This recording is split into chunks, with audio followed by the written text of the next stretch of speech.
for everyone who deeply respects, loves, and reveres all things holy that honor God, for anyone who acknowledges his power and wishes to please and obey him.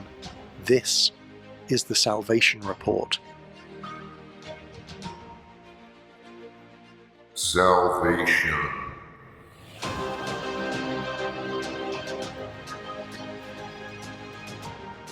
And now, here is your host, world-renowned author and researcher, Robert Stanley. Greetings, ladies and gentlemen. Welcome to another Salvation Report. You have no idea how hard it was getting here to this point. I'll spare you the details, but anyway, today is July 5th, 2025. Hope you guys had a fabulous July 4th, Independence Day, whatever you call it. Safe and sane July 4th is always better than the alternative.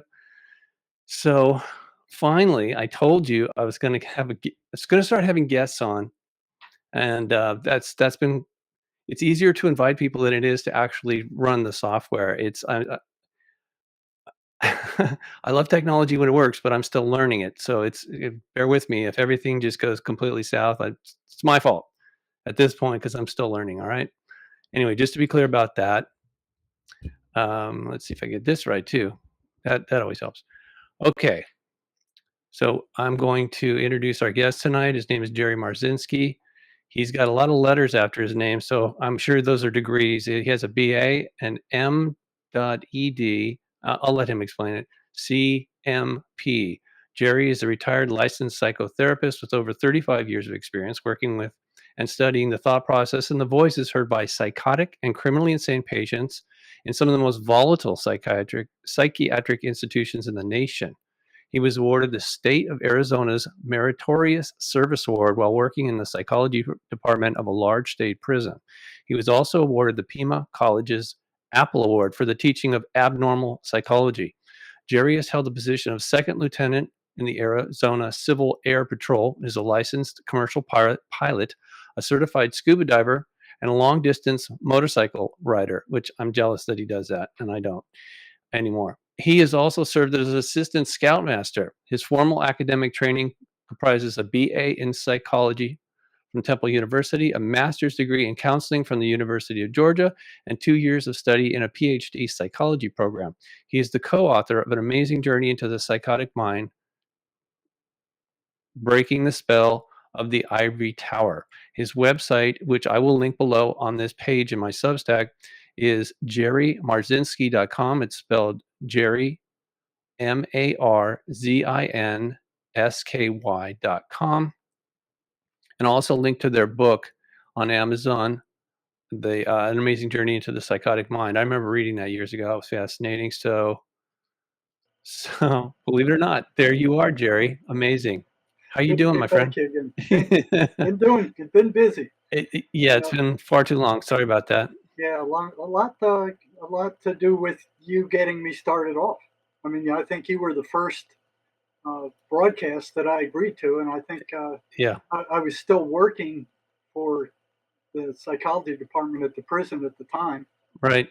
So I said, well, I'll do it, but you got to come up with a fake ID for me. Yeah, right, Dr. J. Dr. J. That's been following me around since then. Yeah, so, Julius Erving was an amazing basketball player, if I believe that was his nickname. But anyway, you scored some points too against the dark side there with all that you brought to the table. And I know you're still doing that. And I apologize for not getting you back on for a while. But you know what? As you and I talked and experienced in the past, writing books and any way of exposing, like shows or articles, this information, exposing these spiritual parasites or whatever you want to call them, they get upset and they fight back, right? So I've had to be rather strategic about that, and I know you have too. And that's one of the reasons that sometimes I'm available on the internet and other times I'm not. I'm just, it's like any other contest, whether it just be sports or whatever. You cannot always be on offense. You have to go into defense mode unless you're just completely nuts, and then bad things usually happen. But so tell me what's been going on with you since last time we talked. Well, I've been doing literally hundreds of podcasts. You sparked it off. Yeah. And then people started writing to me and saying, "Hey, listen, I'd like you to speak. I heard you on Robert Stanley." Yeah. And then it just, the more I did, the more it snowballed. Now I'm speaking to people all over the world. Wow. Doing the same kind of podcasting thing, exposing the deep state, psychiatric mafia, big pharma. Yeah, those guys. And the ineffectiveness of the mental health system in the U.S. I mean, it's garbage. It's just total garbage. So those medicines that the psychiatric mafias are pushing on everybody don't cure anything. Yeah. All they do is tamp down symptoms, and that's the way they want it. They don't want to cure anything.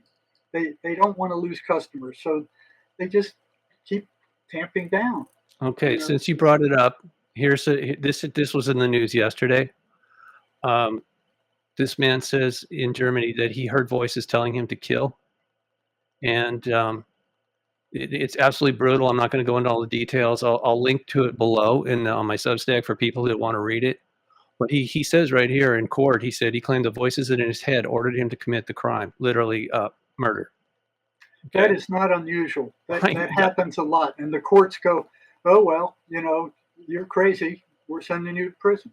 So the prison is full of these kind of people. And that's the kind of people you dealt with, right? Yeah, a lot of them are the kind of people I dealt with. Wow. And then I spent the last 10 years working psych crisis in emergency in large hospitals in Tucson, working in the emergency room. So these guys were coming in totally undrugged, just raw, off the streets. I mean, yeah. Lots of times the police were just dragging them in there and saying, "Do something with this guy."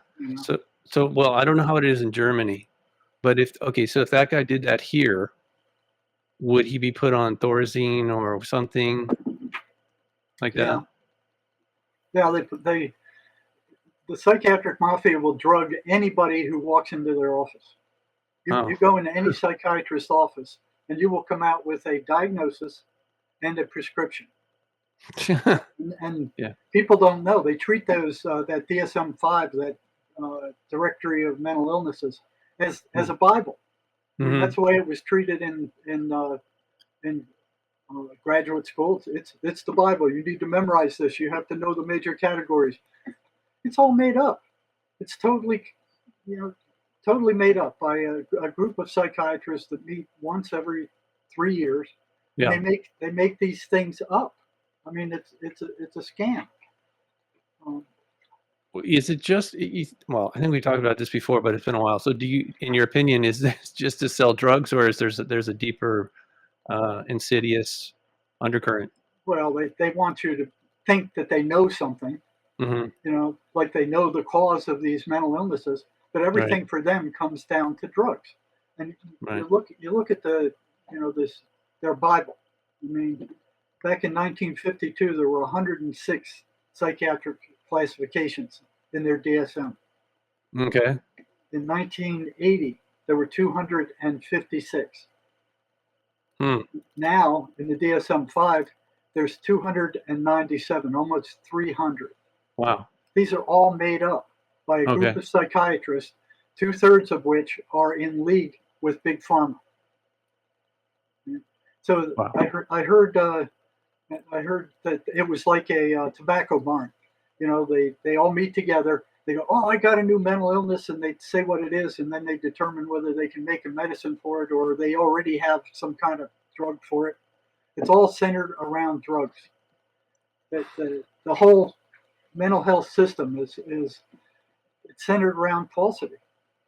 You got in the United States, you got close to 50,000 people killing themselves every year. Right. And it's growing. And a lot of those, I think the majority are veterans, or is it now it's switched to younger people? No, there's a lot of veterans. But overall, close to 50,000 people. Right. Wow. A lot of them on antipsychotic drugs, antidepressant drugs. Right. And the mental health population in the U.S. is growing. It's not getting any any better. It's growing. Right. So you got more psychiatrists, you got more psychologists, you got more psychiatric drugs on the planet than in the entire history of mankind. But then And you yet, have more people that are crazy or yep, suffering. yep, No, they're not crazy.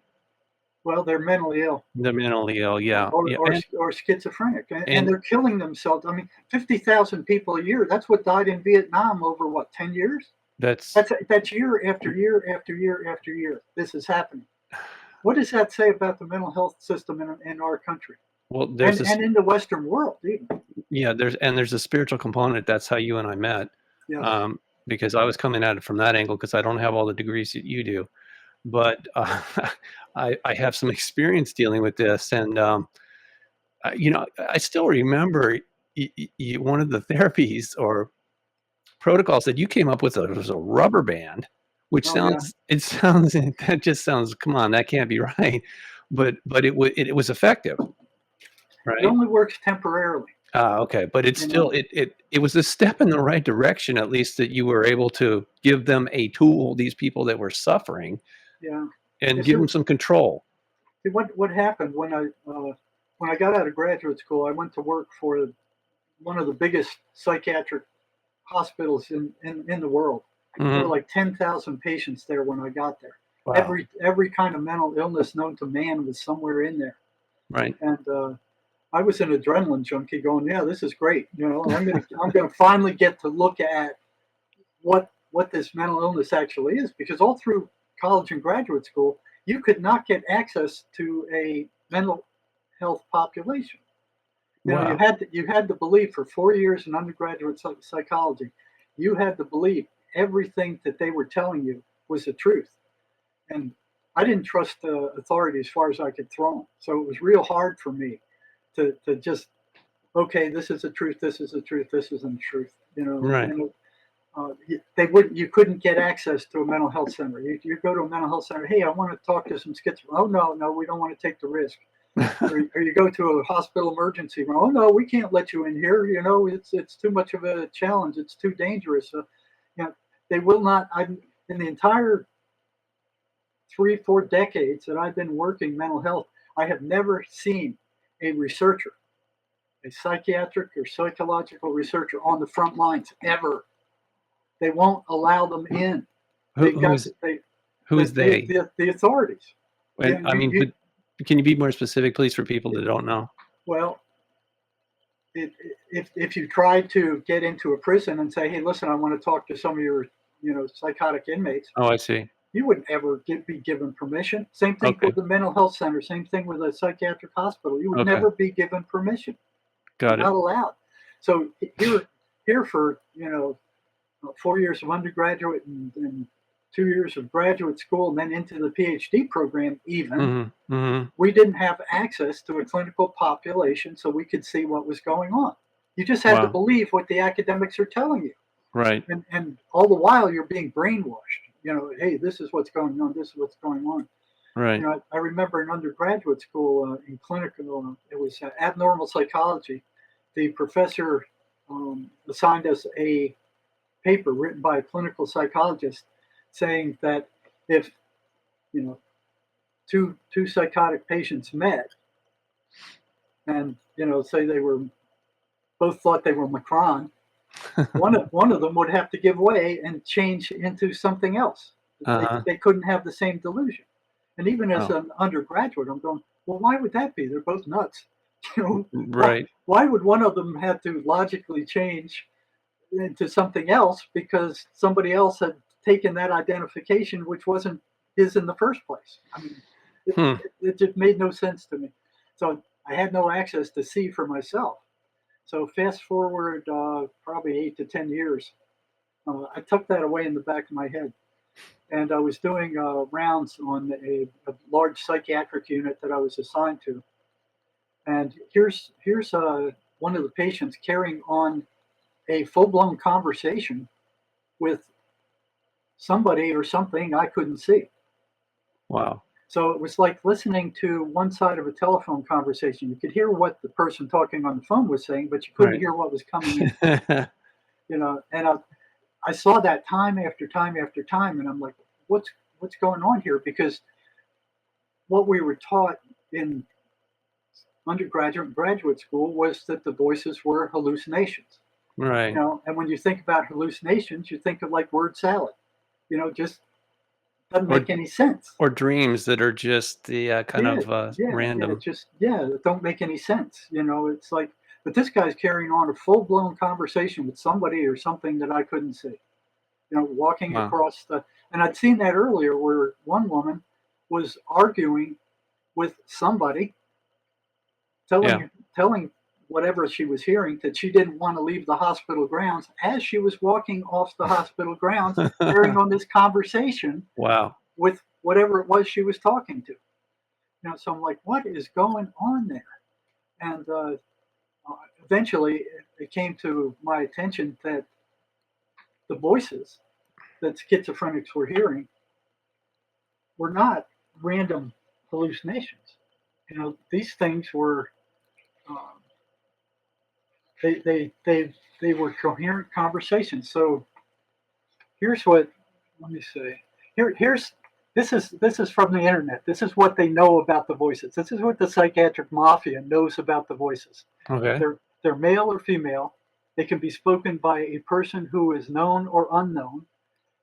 They sound, instead of human voices, they have a humming sound. So this is where the voices kind of catapult off a sound in the background because they often don't have enough energy to impact the person. So they'll ride the noise coming in from a fan or static on a TV. Wow. Or some background noise. They use it to teleport themselves. Wow. So it can be spoken by a person with a foreign accent. I've never heard the voices speak with a foreign accent. So it doesn't do it, or speak a foreign language because it doesn't do any good for them to do that because they can't influence the person. Right. So they can be negative and disturbing, ongoing or intermittent, spoken by one person, by more than one person at the same time, commenting or criticizing or giving commands. That's all they know about them. That's pitiful. That's totally pitiful. They haven't done any research on the voices at all. So one thing that surprised me when, going back to this guy that was talking on the ward, I tried to sneak up on him to hear what he was doing. Who was he talking to? Yeah. Because I thought the voices were word cabbage, word salad. They wouldn't make any sense. But this guy's carrying on a full-blown conversation with somebody, and he's walking around the day room talking to this whatever it is. Yeah. So I tried to creep up behind him to kind of listen in on what was saying. He caught me. And he turned around and I said, hey, you're new here. I haven't seen you before. And he goes, yeah, I just got in the other day. And I said, well, I'm Jerry. I'm the psych for this unit. Glad to meet you. I said, what's your name? And he looked me in the eye and he says, I'm Jesus Christ. Of course. And I went, okay. Nice to meet you. Then I looked at him and I said, no, you can't be Jesus Christ because I am. And I'm sitting there, what's he going to do? Is what that clinical psychiatrist said going to come true? This is the first chance I had to test that out. Right. So this guy's standing there and he cocks his eyes up and he's thinking about it. Yeah. And then he looks at me and he goes, okay, we can both be Jesus Christ. And he strolls off. I went, what else did they lie to me about? Yeah. What other lies? I found out later that 80% of what psychologists publish is non-replicable. So that means it's garbage. It's trash. It's not science, in other words. Well, it's. I remember when I was in the PhD program, second year. Yeah. Okay, here comes the head of the department. Used to be a preacher. and he calls in all the second year students and he starts giving us a lecture, on statistics. Okay. And he's describing the bottom 10% of a population and with his mathematics as if that's the entire population. I'm like, wait a minute. I'm no statistics expert, but I've had it rammed down my throat for years. Yeah. That doesn't make any sense. Right. So I raised my hand. I said, well, wait a minute. You're describing the top 10% of this population, just this segment, as if it applies to the whole population. How, how can you do that? I'll never forget his response. He said, if they're too stupid to catch it, that's their fault. I was stunned. I was absolutely stunned. And I look around and all the other students are looking at him like, oh, so that's how it's done. There's one other guy, Tom, that he looked at me, I looked at him, and we're both going, like that. And we had to break it off real quick before he saw us. Yeah. Wow. So, they lie with statistics. They publish or perish is their theme song. Right, so, but you said it's not replicable in a, and if that's the case, I thought was a big part of science, was it has to be repeatable. It has to be replicable. That's exactly right. So if it's not repeatable, it's garbage. Okay. 80% of what they were publishing. Mm-hmm. This was a major research outfit. I forgot which one it was, but they sampled a ton of research, psychology research. Uh-huh. They couldn't replicate it. I mean, it was garbage. It was trash. Yeah. Wow. And I remember when I was in the master's program, I wanted to do some research on depression. And I told my advisor, I said, I'd like to do some novel research on depression. He said, no, don't do that. Just replicate this research that's already been done and just cast your lot one way or the other. I said, I don't want to waste my time doing that. I'm thinking to myself, what's going on with this? Now, and the other thing that surprised me is by the time I got into that PhD program, I had 7 years under my belt on the front lines in that huge psychiatric hospital, on the very front lines. They're dealing with everything, and what they were teaching just didn't appear in reality, and it wasn't useful as far as all these psychological theories, these counseling theories and stuff. You apply those theories to schizophrenics. It's like shooting a rhino in the butt with a BB rifle. It just has no effect, Yeah. And so it was like, okay, well, why are these guys crazy? What is going on in their heads? Right. I noticed even when I got to the that big psychiatric hospital, nobody was interested in finding out what was going on in their heads. They already knew. They were already brainwashed by, the educational system, which had been taken over, back in the late 1800s by big pharma. Right. And that's true for all the medical divisions. Yes. With allopathic medicine, right? Yep. Wow. They were taken over. I think the head of Standard Oil.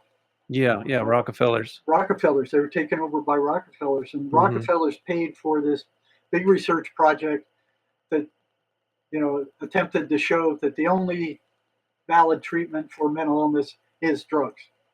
Wow. Okay? So a lot of those drugs were made from oil. Yeah, right. So here they are pushing that. They took over the entire mental health system at that point. Wow. They made stuff like acupuncture illegal. They made naturopathy illegal. They made the Tesla violet ray illegal. I mean, all this stuff. And any physician that referred to a naturopath was drummed out of the APA. Well, but they couldn't prevent some people, like myself, who recently went through a deliverance. Not that so my understanding is people can be possessed, but they can also be oppressed. And I believe I fall into the second category. And it's not all the time, but you remember when we first met how I was being attacked and you were being attacked, and every Sherry and everybody who was trying to help was being attacked. So, but the way to get them out and stay out is, in my opinion, is biblical or spiritual. It's not religious, but it is a component of this. What I guess the only way to say it that makes any sense to me is the war in heaven is where this all started. It didn't start here on earth, but it is my understanding is the conclusion, the final aspect of this conflict is here, and that's why so many people are suffering. Yeah, and you look at it, and I started studying the voices. When I found that nobody was interested in it. You know, it's like there was a correlation between these people acting out and how strong their voices were and how much they listened to. And the Right. only thing they had, this was back in the 70s, the only thing they had to treat these voices were those antipsychotic drugs. Hmm. Right? So these are major tranquilizers. Right. Right? And they didn't get rid of the psychosis. They only got rid of the symptoms. Right?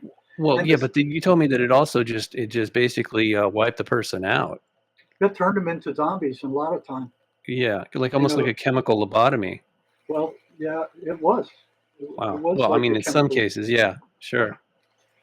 you know, and I had a list of the side effects. Here's Thorazine side effects. That's what they were using. Thorazine when I was there. They were using Stelazine.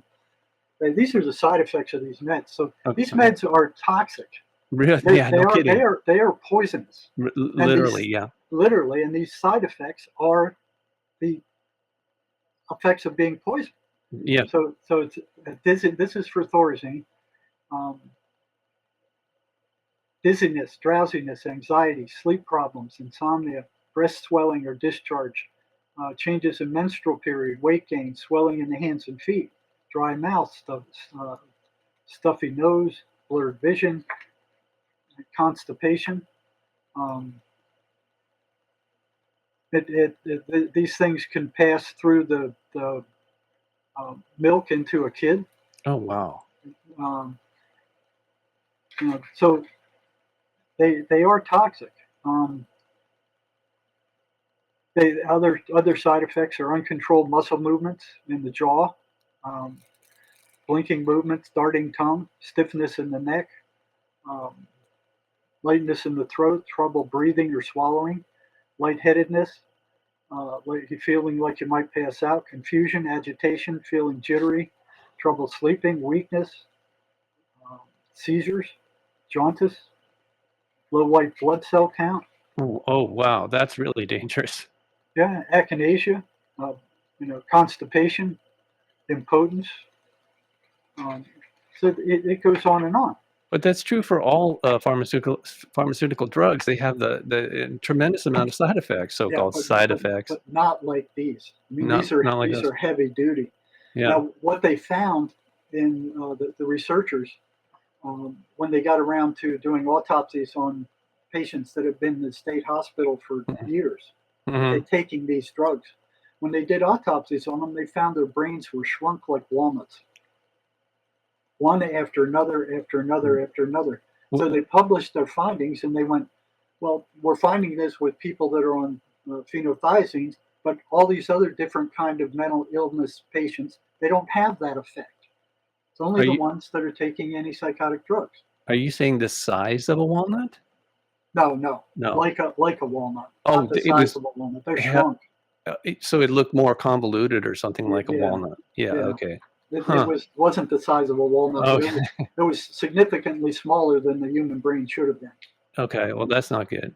And they were finding that time after time after time after time. You know? So they published on it. And of Wow. course, you got the psychiatric mafia and big pharma and taking over higher educational systems. They don't want that. They want you Right. taking these drugs over and over and over again, so they make a fortune on them. Just treating the symptoms, never getting to the cause. Yeah. Are you saying med school? Is that what you're talking about? Oh yeah, Yeah. Yeah. That I understood. they've Sure. taken over. They've taken over psychiatry. They've taken over. Everything. It's all physical, all physical. So they're having a Yeah. lot of Right. trouble with psychiatry because they can't figure out what's going on with these people. They don't have a cure for any mental illness right now. All they have is these different kinds of drugs that just tamp down the symptoms. Allegedly, but this is true for like, okay, so I had a crash course in cancer this year. Not because I wanted to, but I had to. Okay, that's like most people, and then unfortunately, it's rampant right now, right? It's epidemic around the planet. But the bottom line is that the current medical system is not treating the cause. They're acting like they don't know the cause. I kind of believe they do, but that's irrelevant. They're not publishing it. They have a lot of theories, especially for the more rare versions of it, but it's all symptomatic in the sense in this that's all they're doing. they're only treating the symptoms, and even then they don't do it effectively, but they're making a fortune off of it, obviously. So it's Oh it's yeah, an industry. It's an industry. billions of dollars a year. Yeah. Billions. I have the exact figures here from before. It's like $14.7 billion. We're Is that talking all? billion, not million, billion. Yeah. That seems kind of low, but okay. And that was years ago. Oh, okay. That's why. That was like 3 or 4 years ago. Yeah, it skyrocketed after they introduced the so-called gene therapy, Oh, that's mandatory. Well, allegedly mandatory gene therapy. Even for people that were asymptomatic, which that is unprecedented. And I'm not a doctor, people. You know that. I'm just not an idiot either. Oh, here it is. What? Antipsychotic drug market in the U.S. is expected to reach 15.98 billion by 2023. Not Wow. million, Right. billion. Right. These drugs don't cure anything. All they do is Right. treat symptoms. These people do not want a cure for schizophrenia or mental illness. They Right. want to keep selling their drugs. They're making a fortune doing this. Wow. Global antipsychotic drug sales hit 14.54 billion in 2021 and is expected to reach 15.5 billion by 2022. This is years ago. Yeah, it increased during COVID. People were absolutely depressed and kind of freaked out. Obviously, couldn't go outside or whatever, see their family. That was so evil. Anyway. Yeah. Yeah, I know you know that. Yeah. So they made up that entire DSM. It's completely fabricated. Mm-hmm. And they make up more every year. Every time they meet, they come up with new mental illnesses. And some of the stupid ones they came up with, and they call everything a disorder. Okay. They came up with mathematics disorder. So if you don't like math, you're disordered. Well, that's me. Yeah, okay. Me too. That's us. Here's another one: caffeine intoxication disorder. You drink too much coffee, you're disordered. Okay, I'm guilty on that one too, or at least I used to be. Sibling relational disorder. So a couple of kids are fighting all the time. They're disordered. Okay, that's 3 strikes for me. This one might be a hurdle for you. Sexual disorientation disturbance, which is homosexuality. Okay. So they renamed that now. They renamed it. That's a disorder now? That's a disorder. Okay. Florence syndrome. Okay. This is actually in there. What? Being overwhelmed by beauty, such as in Florence, Italy. Oh, come on. The symptoms are fainting and dizziness. The suggested treatment is antidepressants. Well, of course. Paris syndrome, mostly experienced by Japanese visiting France. Symptoms include anxiety, feelings of persecution, which in my day they would call that cultural shock. Yeah, absolutely lost in translation. So these guys are dreaming up these labels. I mean, they treat it like these things are actual illnesses. In fact, they just bleed into one another. Right. All of us who took abnormal psychology as we were going through, it's like, well, I got that, and I got that, and I got that, and I got that. Yeah, it's part of the human condition. Yeah, they're not clean, clean cut categories. Right. Which are like these guys are, they need a diagnosis to charge the insurance companies. Oh, of course. They don't get paid if they don't have a diagnosis, and the more illnesses that they can convince insurance companies to pay for, the richer they get. Okay, there's one other example I wanted to, and it's really unfortunate. Let's see if I can get there. Where are we? We're just seeing. Oh, that's not this one. Oh, see, like I told you, I'm still learning this, but I want to show you. This happened last year. Of course, this guy. I don't know if you remember this. This guy said he didn't even remember doing what he did, which was basically set a woman on fire in the subway. And I believe he acted like he really didn't remember it. Well, that happens a lot. They don't remember because they didn't do it. The voices did it. Right. But the courts don't believe that these guys are under control of some other force, some other influence. Right. They can't prosecute a Yeah, voice so in somebody's head. Sorry, right. it's So not what fun. they do is they lock up the person and they lock up the voices, and that's where I got to meet them in the prison. Uh-huh. The Uh-huh. prison was full of these kind of guys, Wow. you know. So, but it was a perfect place to do the research because what I ran into in the state hospital is when I found out. Well, the first thing I found out is that here are psychiatrists, and this is what I believed when I got there too, because I was brainwashed in master's program also to Hmm. believe that all this mental illness was due to a biochemical brain imbalance. Right? So here I get on this big psychiatric hospital. I mean, I think there was like 3,000 acres associated with. There, over 200 buildings. It was massive. It was the size of a small city. Wow. Central State Hospital, Milledgeville, Georgia. So got there, and nothing in undergraduate or graduate school prepared me for what it was like. I may as well not have gone there. I mean, it was like this was a whole different ballpark. Um, so I was watching these guys respond to these voices and get in trouble. So there was a one-to-one correlation between the amount of trouble they got into and how strong their voices were and how often they were listening to them. And I'm Right. like, well, what are these things? Everybody believed, oh, they're just hallucinations. Psychiatrists, I saw over and over again, psychiatrists tell patients, they're just hallucinations, ignore them. Don't pay any attention to them. So what I do is I call those guys in afterward when we weren't in the psychiatrist's office. I said, Dr. So-and-so said just ignore them. How's that working for you? He goes, it's not. It's not. I said, well, what happens? He said they got worse. If I try to ignore them, they get louder, they get more persistent. And that was standard. I mean, that happened time after time after time after time. Ignoring them doesn't work. They won't be ignored.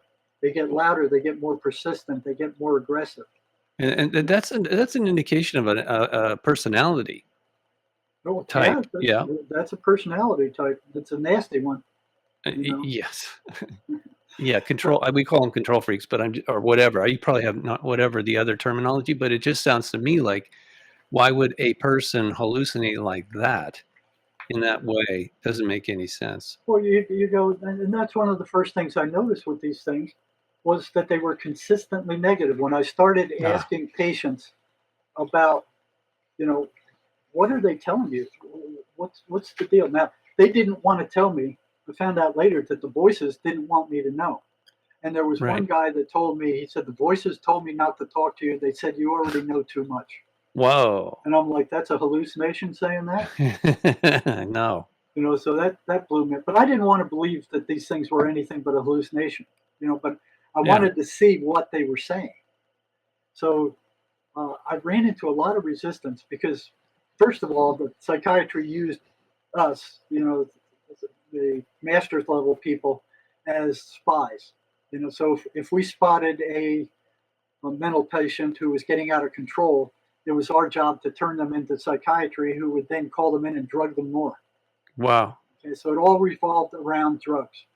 There wasn't, you know, I found that since I graduated from a rehabilitation counseling program, master's program, our job was to kind of try to get these guys straightened out, get them stabilized on their meds, and get them out of the hospital.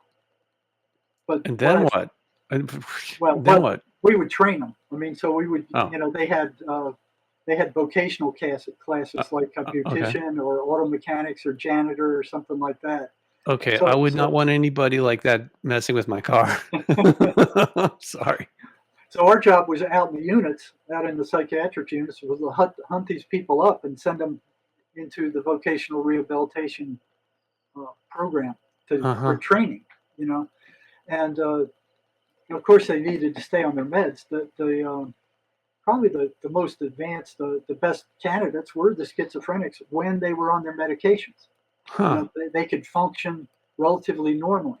But Right. if they went off their meds, within a week or 2 weeks, man, they were right back to being crazy again, just out of control. You know, Wow. so it was like, and I watched time after time after time, as my students were approaching graduation, they would go off their meds and the voices would take over and they just blow the whole thing. They get kicked out of class, they get discharged, they sabotage themselves. And I'm like, well, why is that happening? And why is it happening just before they graduate? Mm-hmm. Yeah. So I started asking them, and of course they said, "Oh, well, I went off the meds because of the side effects." And I read you the side effects. Right. They're awful. I mean, that's Right. a legitimate excuse. But then I went to the DSM and got experiences that I saw myself. All the examples of what it was like to be psychotic. The voices attacking you, the auditory and visual hallucinations, the paranoia, the seeing monsters, the shadow people, the feeling people were going to murder you at night, feeling you were all this stuff associated with psychosis. Right? Right. I made a check sheet of that. And after the people on my caseload, when they went off their meds and they were reconstituted, I'd bring them in and I'd say, why'd you go off your meds? They said, what? The side effects were awful. Okay, given. I gave them a blank sheet of paper. I said, write down all the side effects that you experienced, because they didn't all experience the same side effects. Right. So they'd write down, 3, 4, 5 side effects. I'd take that sheet, and then I'd give them the check sheet of what it was like to be psychotic. The voices, the horror show of psychosis. I said, okay, put a check near each one of these things that you experienced when you were psychotic. They'd check a whole bunch of them off, and then I'd give them both back to them. And I said, which one's worse? Every single one of them said being psychotic was worse. Every single one. Right. And then I'd ask them, say, well, then why did you go off your meds? Right. Guess what their answer was? The voices told me. Sorry, you already told me this. The voices told them not to, right? Well, or to do it, right? The answer to that question was, I don't know. Oh, really? In that case, Yeah. okay. I thought before in that case, yeah. There's another one where that was 7 years later. Was it different? Oh, that was a different clinic or setting that was the same setting, but it was like 7 years later. I thought you told me a bunch of people the voices were telling them, don't take your meds, and they were hiding them in like a banister or something. Yep. Oh yeah, that was the banister wild. story. So that was another thing I saw. I was walking on the first floor of this big psychiatric unit. Yeah. And here was a maintenance man, for some reason, cutting. He had a grinder, and he was cutting off the cap to the bottom of this banister in the psychiatric unit. Yeah. So this banister ran up to the second floor, and I already knew that the cap on the second floor wasn't there. That was unusual. Usually there was a cap on all those banisters. Sure. The one on the second floor didn't have a cap. So here's all the smoke and sparks and stuff flying, and here's all the patients standing around watching this. It was the most exciting thing going on at the time. Yeah. So I just jumped in and was joining them, and I was watching the show. All these sparks flying all over the place in the smoke, and then the cap fell off that banister, and then the surprise of my life happened. It was like thousands of psychiatric pills started pouring out of that banister. All different colors, all different shapes, all different kinds. And they just were like a waterfall just coming out of that banister for a long time. And they were spreading out all over the floor. And I'm like, holy cow, this is like each one of those pills was and most of them, I looked at a lot of them were antipsychotics. Each one of them was a vote for a patient to stay psychotic. Wow. And I'm like, well, why is that going on? It was completely perplexing. Yeah. These drugs back in the 70s, they were the only thing we had that would bring these people back to sanity, or some of them, and it would subdue the rest, keep them under control. So they were major tranquilizers. They were dumbing these people down, and the voices I later found were ramping them up. Okay.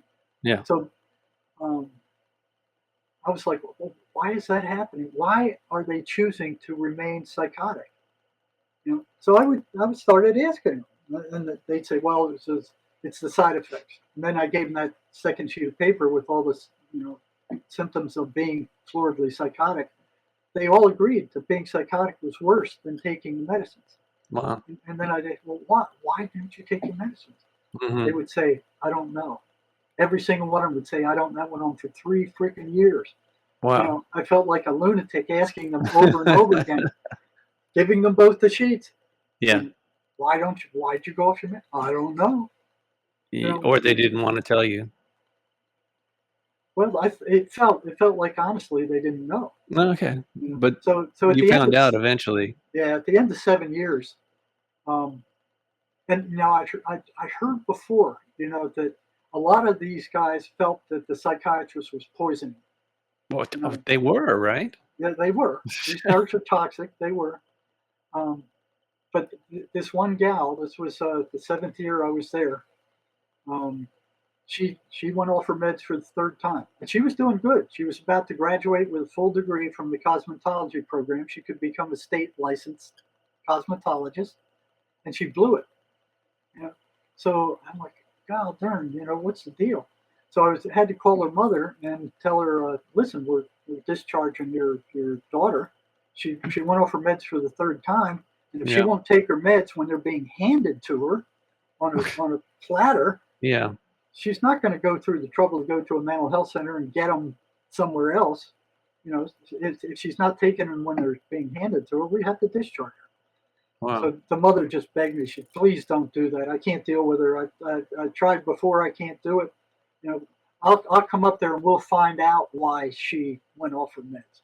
And I'm like, good. I got an ally.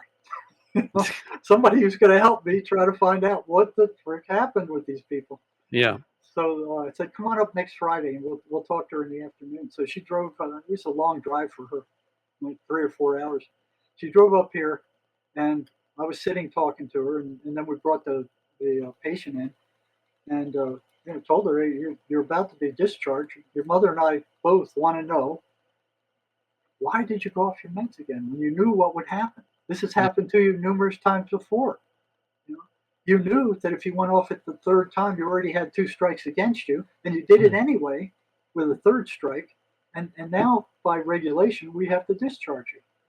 And the mother and I are both asking her, why did you do that? The mother's just begging her, tell us, why'd you do it? And she says, you wouldn't believe me. And I said, well, try me. I've heard a lot of weird stuff since I've been working here. I don't think you're going to throw me off my kilter. Yeah. And she said, all right. The voices told me that the psychiatrist was poisoning me and not to take the medications. I was being poisoned. And I'd heard that from so many other patients before. The psychiatrist was poisoning me.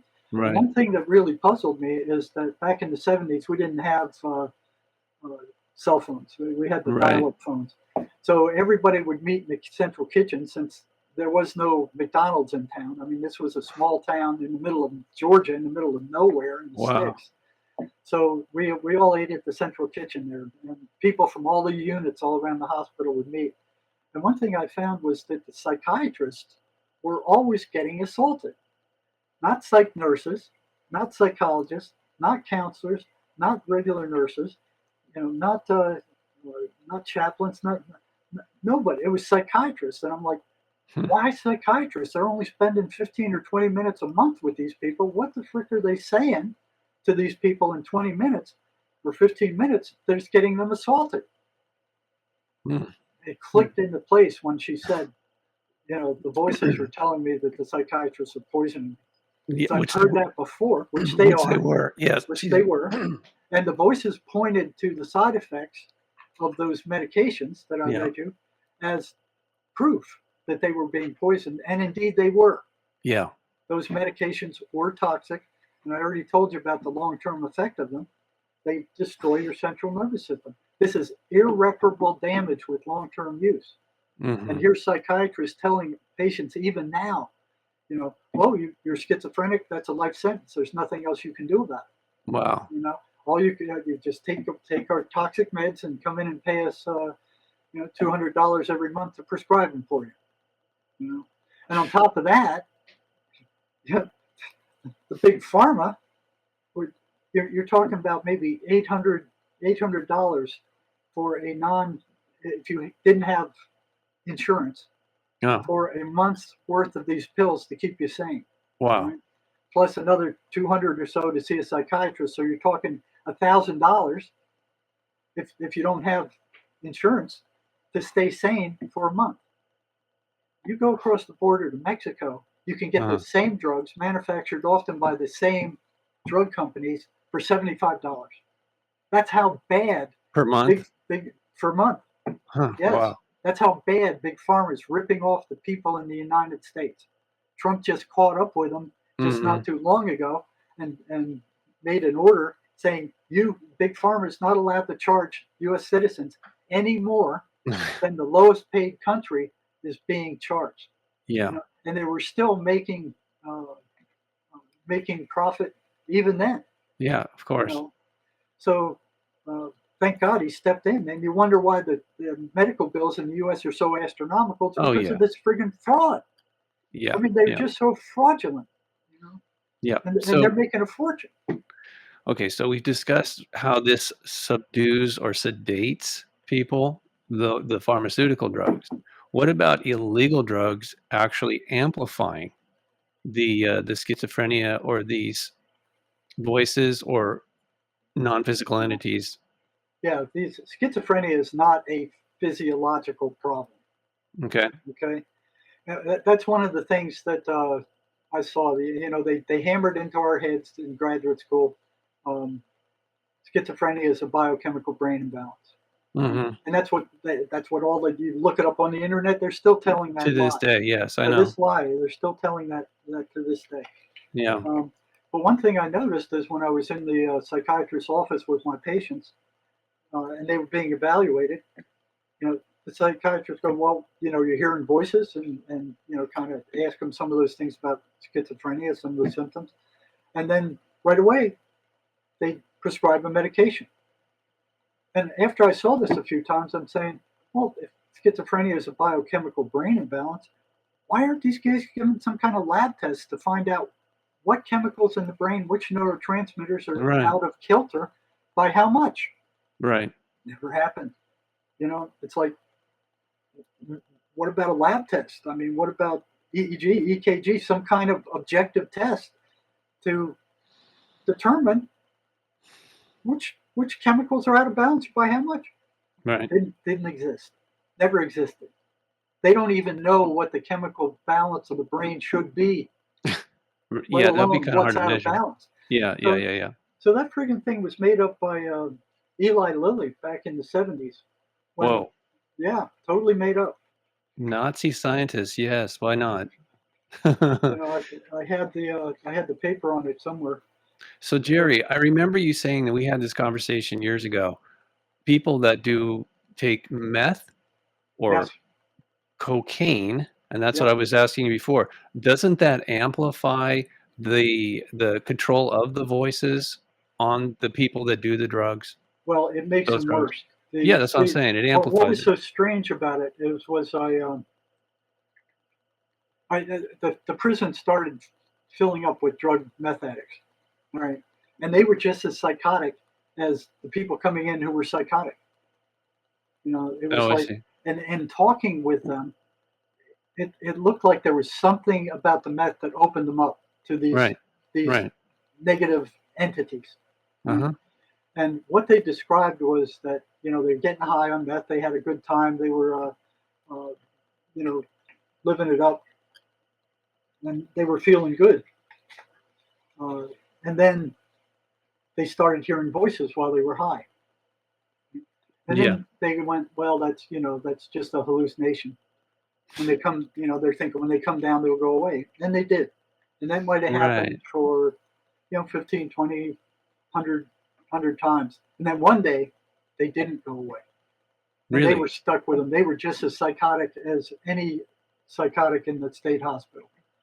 Same voices, same patterns, everything. So there's something about meth that just opens people up to these things. And what was strange when I was working in the prison, the meth addicts would tell me, when I ran out of meth, the voices would tell me where to go and when to be there, and somebody with meth would just walk up to them. Wow. They had the meth. they would tell. The meth method, yeah. Yeah, so that they would help them find the drugs. Um, there was one guy, and cocaine sometimes will drive people psychotic also, but meth is the number one. It's worse than. What about fentanyl and some of these other drugs that they're well, that's a sedative. It's a sedative. It's a tranquilizer. It's a tranquilizer. It'll just kill them. You know, fentanyl. Yeah. They said that a grain of fentanyl the size of a grain of salt can kill somebody. It's yeah, super toxic. Well, when I was younger, it was PCP, and that was I was also a tranquilizer that was not nearly as deadly or dangerous, but it was still bad. I remember back in the day, in the 70s, you know, smoking something and said, "Oh yeah, and that's laced with PCP." I'm like, you tell me that after, you know, I was like, so, and that's why a lot of people are dying right now because they're lacing different drugs, illegal drugs, obviously, with fentanyl. Yeah. So, where was I? So, you know, it's like what I found out while working in the state hospital. So I started asking these patients, like, what are the voices telling you? You know, and they didn't want to tell me because, first of all, they didn't trust psychs. Our job was to turn them into psychiatry, and they didn't want their medicines, you know, up to the point where they're just drooling and walking around like zombies. Right. They didn't want to take those meds. The Bannister proved that. You know? So let's see, where was I? Well, let's go back to that. I wanted to ask you because you sent me this document with Yoda on the top of it. Is "Fear is the path to the dark side." Yeah, I know about that. Oh, but so the patterns. The patterns in the voices. Yeah. So when I started talking to these people, these patterns started appearing. Now, I ran into trouble because one of them, you know, it took me a while to get them to trust me. And second of all, I found out later that the voices were telling them not to talk to me. Right. About them. They didn't want anybody to know about them. They wanted to keep that secret. Well, that's typical in warfare or crimes. Yeah. I didn't know that at the time. Yeah. You know. Yeah. So here I was finding out all this information bit by bit. I mean, it was like crumb by crumb. Mm-hmm. And each piece I got, I was able to feed back to other schizophrenics and go, okay, I know this much about the voices. What else can you tell me? You know. So each piece I found, it was kind of like, okay, this guy really wants to know what's going on with these things. Yeah. And they would tell me more. So these patterns started appearing, and the first one was that the voices were negative. Yeah. You know, that was the most common consistent trait. They were consistently negative, derogatory, insulting, abusive, and destructive. Mm-hmm. You know, if they said anything positive, it was only later to come around and stab the guy in the back later. Wow. So, and it was, you know, patient after patient after patient, all schizophrenics, the voices were consistently negative. They never said anything good. You know? Yeah. So my question was, what is holding them on such a negative pattern? How come they're not random like all other hallucinations that are all over the place? Some are positive, some are negative, they're neutral, some are negative. I mean, they're all over the place. They're unpredictable. Why are these voices consistently negative? Anybody who works with schizophrenics can check this out for themselves. The voices don't ever say anything good. It's always bad. You're ugly, you're stupid, you're no good, you're worthless, you're a piece of crap. Nobody likes you. Your mother turned her back on you. You're just a burden on everybody. Why don't you just go ahead and kill yourself? Wow. That's the kind of stuff that these guys are hearing from these voices. Right.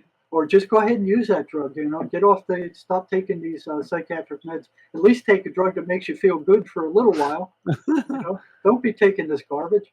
They don't. The voices don't like psychiatric drugs because they calm the patient down.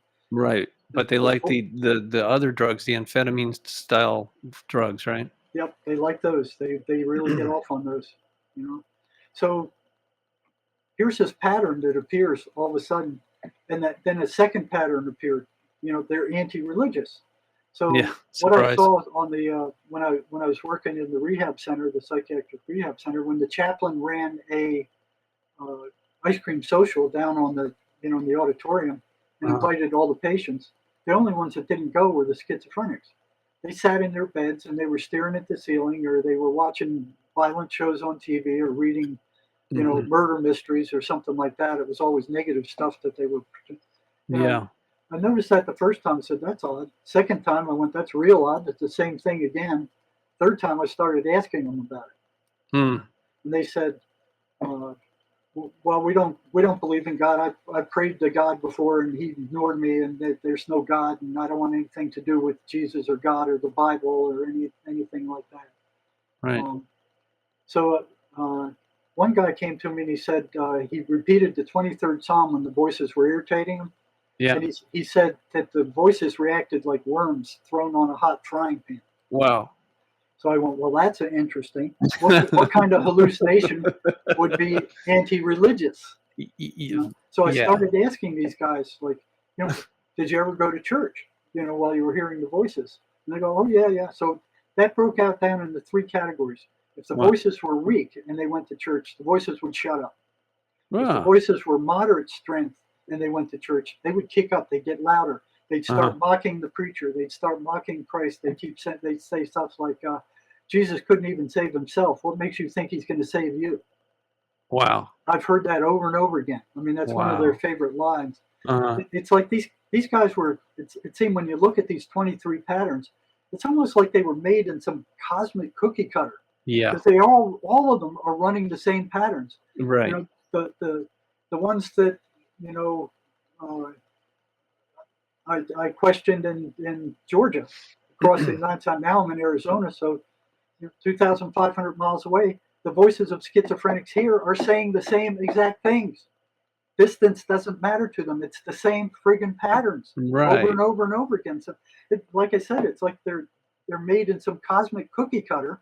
Yeah, and they communicate clearly to each other. Yes. Well, only the ones that are in the person's head. They don't speak to voices in anybody else's head. No, but I mean, there's like a demonic network of these so-called voices. They clearly communicate with each other, sort of like AI is communicating with each other behind the scenes. Not, Well, there's levels. Okay. Yeah. I know. So there's levels, and then the ones that are assigned to individual people, they can communicate with each other within that person. Yeah. But the voices of one person don't communicate with the voices of another. They for some reason, I've never seen that, and I asked them about that. Okay. So that's weird. But yeah, these patterns kept running. And then one day, when I was questioning one guy, he got upset. He didn't want to talk about the voices, and I said, okay, fine. He went and he told the psychiatrist that I was asking him questions about the voices. The next morning, I got called up to the psychiatrist's office on the red carpet and being ordered, you will not ask these patients about their voices. They are hallucinations, and what you're doing by questioning them about their voices, you're reinforcing the voices, you're reinforcing the hallucinations, and you're making them worse. Oh, yeah, right. And yeah, I knew it was bull crap at the time with what I know already by that time. But you can't speak back to these guys. They're so arrogant that it's incredible how arrogant they are. Yeah. Wow. I mean, they do have the authority in a court of law, at least they used to incarcerate people. They still do? They still do. They can get you and they can hold you. And they have a lot to say. They're given that authority, even though they don't know crap.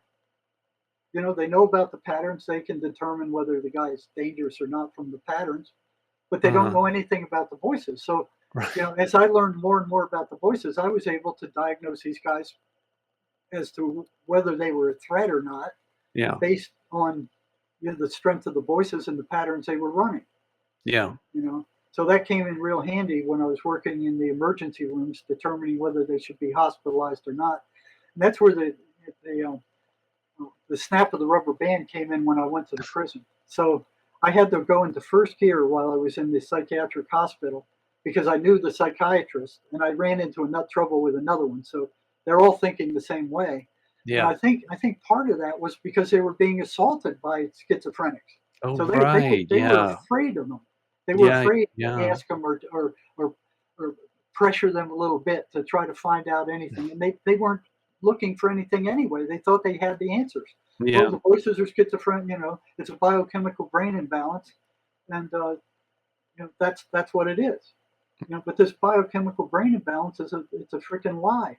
Yeah. It's like here's one of the top psychiatrists, Ronald W. Pies, MD, professor of psychiatry, says, "I don't believe I've ever heard of a knowledgeable, well-trained psychiatrist make such a preposterous claim that the patients have a chemical brain imbalance, except to perhaps mock it. In truth, the chemical brain imbalance was a notion that was always kind of an urban legend, never taken seriously by well-informed psychiatrists." So what happened is in the 60s, when Eli Lilly came out with Prozac, they needed some explanation as to why their drug worked. Yeah. Why their drug worked with mental illness at all. So they found out that the schizophrenics, their serotonin, a neurotransmitter, wasn't as active as it should be. Yeah, allegedly. Because they're depressed, right? So the nerves aren't firing the way they should. So they came up with a serotonin reuptake blocker. So the nerves don't destroy the serotonin after it's used. So there's more serotonin in there. And they were thinking, okay, well, this will work to help help them become not depressed. Those friggin' antidepressants are just a hair above, what do they call it?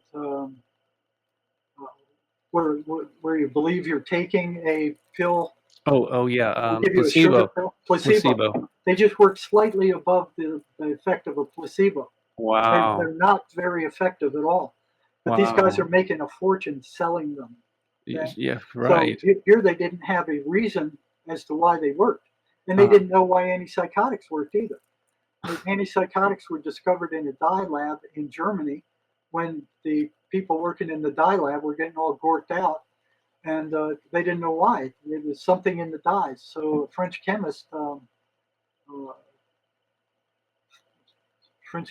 forgot what the name of it, but it's a big pharmaceutical company in France right now. Yeah. They came and they extracted this phenothiazine from the dye, and then they tested it on different creatures and saw that it cranked them down. I mean, it tranquilized them.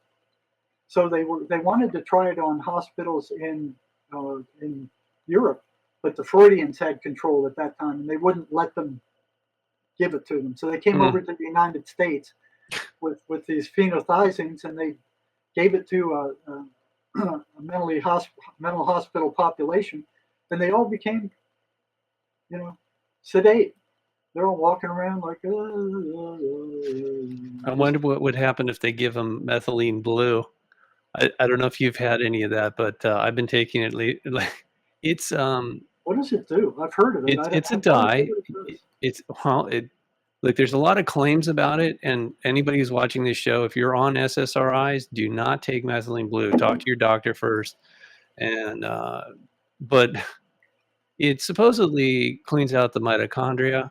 I can tell you this much: I breathe better. I don't take it every day. I do it like every other day, sometimes not at all for a while. But the bottom line is, it gives you this mental clarity.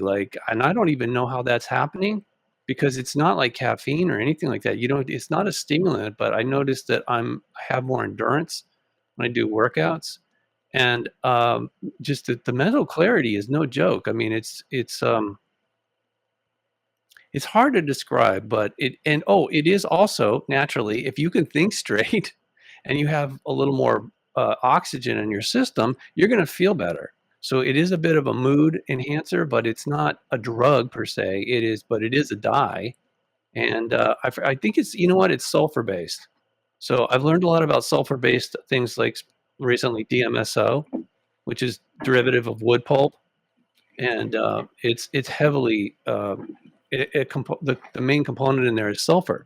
So there's something about these chemical interactions, because our bodies are electrochemical. When we're healthy, obviously we're not depressed, right? That's just obvious. Now they sell this stuff over the counter. What, methylene blue? Yeah. Yeah, they do now. I'll send you a link later. But apparently it's not all made this at the same quality. There's a company here in Florida that's making it. It's very high quality. And it's not like, again, I would talk to you, if you're taking medications already, make sure it's not contraindicated. Contraindicated, is that how you say it? So there's no cross side effects that actually are harmful. But again, it's not a drug. Methylene blue, it's just a dye that originally that they discovered and is now being, a lot of people are promoting it on these different talk shows. I'm not promoting it, folks. I'm just telling you, I took it and I noticed that Jerry, I would definitely just try it to see what you think, as long as you're not taking SSRIs, and I don't think you would be. So let me ask you about this further, about this paper that you sent me, patterns the voices run. Is this published somewhere? Only on my website. Oh, I see. Okay, so could I, if there's a link on your website to this paper, I should include it on with this interview? You can if you want to. It would be on my website under articles. Okay. All right. I think I sent you a copy, right? Yeah. I'm just concerned for people. This is how I do it. I always give people, when this is my Substack, just like the previous, what I had before with the website and on the shows, I always give people probably too much information after a show, links to books and articles, videos, whatever, because if they want to do more research, I think that's a good thing. Oh, see, that list is an operational definition of the voices. Okay. So the voices are energetic. They're not physical. And here's psychiatry and big pharma and the medical center. They're thinking that mental illness is a physical illness. It's not. Yeah, but the mind isn't physical either, Jerry. You know that. It's not. So these voices, they can go into the schizophrenic's mind. They can pull up every rotten thing they've ever done, bring it back out, and torment them with it. Right. Yes, they can. And another thing that's interesting too is it works both ways. Mm-hmm. You know, because we're talking about energy and frequency here. Yeah. These voices are a very low frequency. They want to keep the patient at a very low frequency. They want to keep them upset. They want to keep them paranoid. Right. And one of the things I saw also was that not only did they foster negative emotion by telling them all this upset stuff, they're consummate liars. They don't care what they tell these people. It's what they can get them to believe. Right. If they can get them to believe the crap they're telling them, that very much upsets them, and then they feed off of that. That energy. Yeah. So if you're working with schizophrenics, you ask them, you know, after the voices come, and I did a test on this too. I mean, when I saw it that and this was in the prison. Well, I noticed it first in the psych hospital, but in the prison I was able to start testing it, because I had to be careful in the psych hospitals that a psychiatrist didn't catch me asking questions about what schizophrenia actually was. Right. You're not even allowed to ask questions about it. Yeah, how dare you? Yeah, how dare you? How dare you challenge us or even think about challenging us? It's incredible. You know. So what I found was that some of the prisoners, when I got to the prison, I had a group of prisoners who were willing to talk to me in real time about what their voices were telling me. Wow. Okay? So that's where these patterns came from. Okay. So I was able to talk to the voices through them, you know, and they would give answers. The voices didn't like them coming to see me. Right. And I would give them homework, and I would constantly question them about what the voices were saying and how they operated, and you know, whatever I could find out about them. And these patterns started appearing. Okay. Mm-hmm. They were negative. They were anti-religious. They foster and create negative emotion. You know, they consistently work toward the creation of prolonged negative emotional states in their victims, including anger, anxiety, paranoia, guilt, shame, whatever negative emotion they can drum up. Right. That's what they feed off of. Yes. So these are very low vibrational entities. And here's psychiatry and the big pharma and the medical schools, all the universities, thinking that this is some kind of physical something. It's not. This is a spiritual battle. Yeah. And they're energetically draining their victims. Right. Right. I've had one prisoner said he was drained one night so bad he couldn't even get up to go to breakfast. You know. Right. And so I started asking the prisoners. They were all reporting. Almost all of them were reporting that after the voices attacked them, they didn't have any energy.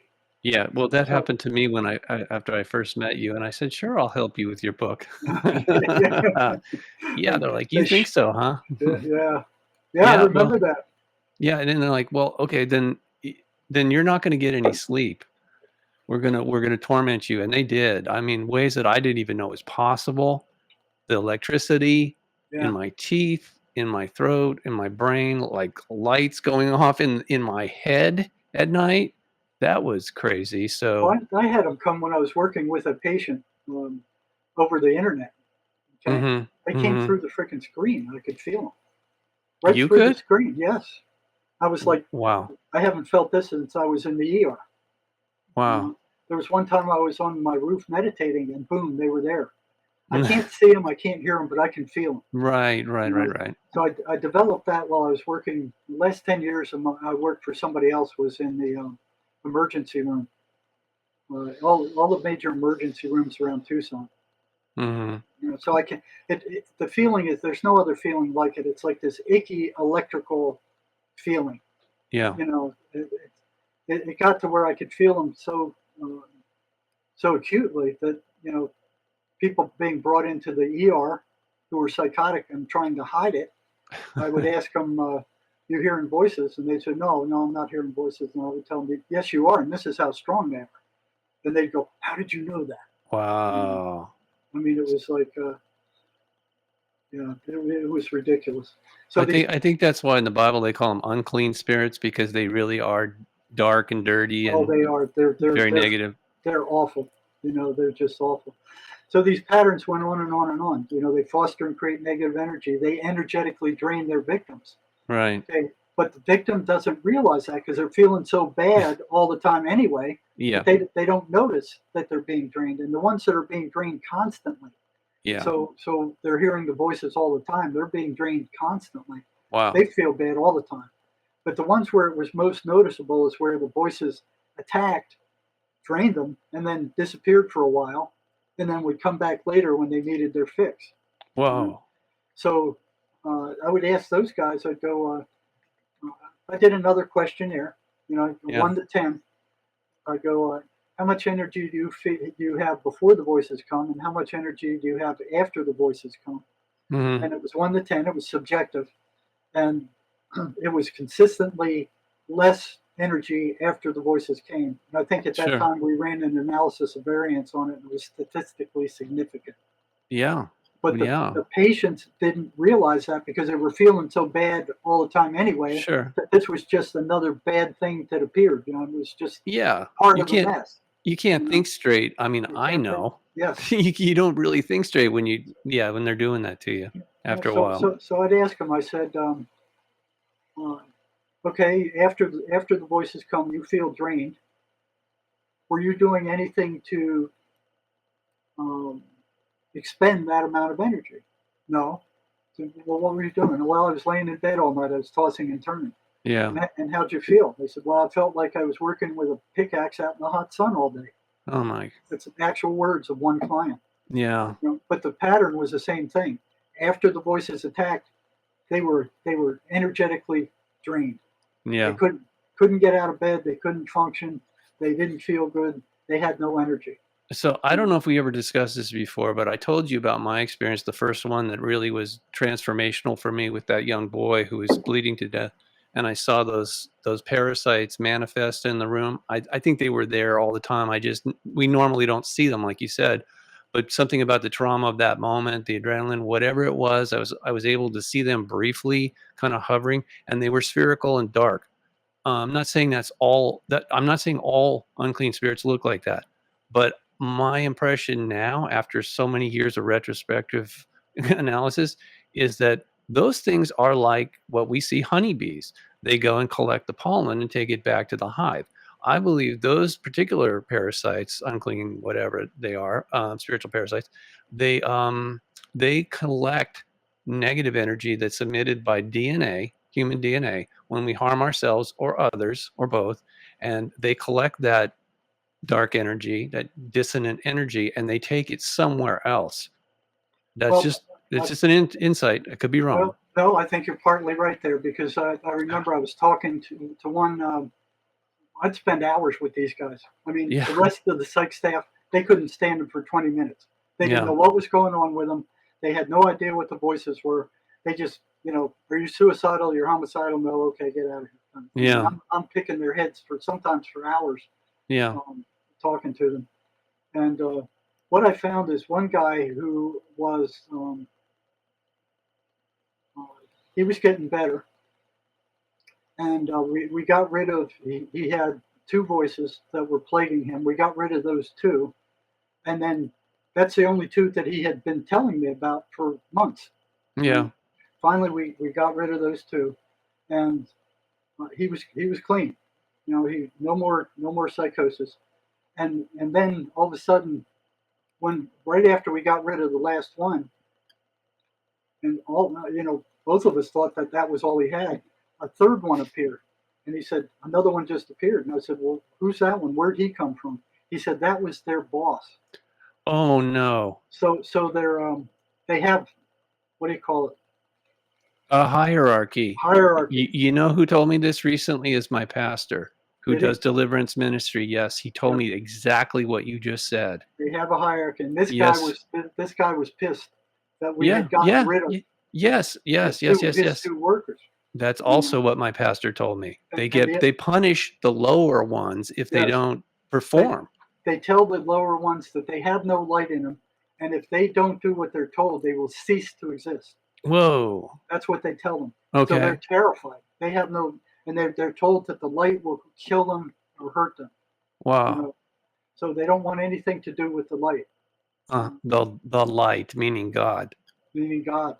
Wow. So there was a period of time where I would actually speak to them, and there was one fella who, I think it was William Baldwin, came up with this method where he would talk to them and walk them into the light, and then ask for a relative, a dead relative, or somebody they trust to come and pick them up. Okay? And once that person showed up and took them, Yeah. that voice was gone. Well, that's how it works in deliverance ministry. If you've never tried it or done, No, anything. Okay. Never tried it. Don't know anything about it. Okay. So neither did I, but I found myself doing that this March of this year, 2025. And so that's what happens after you go through an inventory of all the trauma and you release that and all the curses that you've brought upon yourself through all the sinful behavior that we most of us engage in, whether you know it or not, and generational curses, all that stuff. But anyways, the pastor, the deliverance minister, is a facilitator. He's not doing this. God's working through him. But when it comes to actually binding and removing and then imprisoning these entities, that's all done by holy angels that are they intercede. But again, it's a very personal process, but it's also standard. It's standardized. It's not like people can. I know a lot of people try to come up with their own protocol, but it's actually very well established in the Bible, in the New Testament. And Jesus was the first exorcist. Catholics have gone off into the weeds doing their own thing. Not against, like, if you're Catholic, sorry if you find that offensive, but my understanding of this, and it's very deep. I had a crash course in it, and I'm still studying it now after I had that 5 days of intense salvation, baptism, deliverance, and thank God I'm clear. Okay, I am clear, but I still then have to maintain myself because those things are all around us all the time. And they're always looking for a way to get in, kind of like thieves. Yes. They want to break into your house and steal your stuff. Well, our souls are apparently very valuable to the satanic forces for whatever reason. We're not going to go into that, but they obviously they need to, like you said, they're literally ordered to manipulate us to cause harm to ourselves and or others. The part I forgot to tell you is that they have to turn over a good portion of the energy they take to the higher ups. Well, how did you find that out? One of them told me. Wow. Okay, so I wasn't wrong. I mean, No, I'm not saying it's perfect what I said, but there's it a was lot of close. insights. Yeah, there's a Yeah. lot of insights that have come over the years because it's one of those things, Jerry, as you know, once you start delving into this, it's not a curiosity, it becomes your way of life Yeah, or survival. you and I are searchers. Okay, Yeah, so yeah, you're searching one direction. What I ran into was something. I was looking for something that friggin' worked. yeah, of Because course. psychotherapy didn't work. I tried. Yeah, Like I said, you try to talk to a schizophrenic, try to counsel a schizophrenic. It's like trying to shoot a rhino in the butt with a BB rifle. It just yeah, doesn't work. yes, So I'm yes. looking for something that frickin' worked, and I ran into. This was weird how it happened because I think it was all divinely brought down. All of a Sure. sudden, I get email all the time from all kinds of people. And there's kind of a strange pattern to it. Yes, I know the So, feeling. so all of a sudden, one guy comes in and he goes, "I got somebody you need to meet." And he said, at worst, she would be a jolly old lady, and I think you'd like talking to her. And he left it at that. And I wonder what that's all about. And I'm like, should I even respond to this? And then the curiosity got me. And go, what, a jolly old lady? That's not. That's way out of kilter for what I usually get. Yeah. So I wrote him back and I said, all right, let's meet your jolly old lady. What's going on here? It turns out that she was the chief trainer for a energetic psychotherapy that I had never heard of, okay, prior. And it was I found out about it shortly before I met her, but I didn't know about this guy who wrote me. So I was trying it out based on the books I read, and it was working. I mean, it was Okay. actually getting rid of trauma, the emotional charge with trauma. Yeah, that dissonant energy kind of Right, sticks to you. it's a negative energy, Yeah. and it was actually getting rid of it. But it had a spiritual component that no other psychotherapy had. And without that spiritual component, it wouldn't work. What can you describe that? Yeah, so this stuff it's called the mace energy method. The guy who came up with it, he was a genius. He wasn't a psychologist or a social worker or anything to do with social services. This guy was a ship captain. He drove these big freighters back and forth across the ocean. He was interested in how the mind worked his whole life. And he was always reading philosophy and psychology and psychiatry and all this stuff, trying to figure out how does the mind work. Right. And he came to the conclusion that the mind doesn't do all the thinking and reasoning and all the kind of stuff that's attributed to it. Right. All it does is take pictures of where you put your attention. The spirit does everything else. True. The spirit does the reasoning, the talking, all everything else that's attributed to the mind. So what he found is that energy moves from negative to positive. Okay? So he's also was studying trauma, and he found that what happened with trauma was that you get a horrible feeling. Nobody survives trauma on this planet. This is a real hard planet to live on. Nobody gets away without being traumatized at some time, at some point, and badly. Yeah. So he found that most psychological illnesses come from trauma. Sure. Right? And if you look into the background of schizophrenics, I mean, it's just ripe with trauma of all different kinds: physical, sexual, mental abuse. Yeah, trauma. Or all of that. Yeah. Yeah. So what he found was that what happens when you're traumatized, you get a really bad feeling, and then you make a decision about what part you played in that trauma.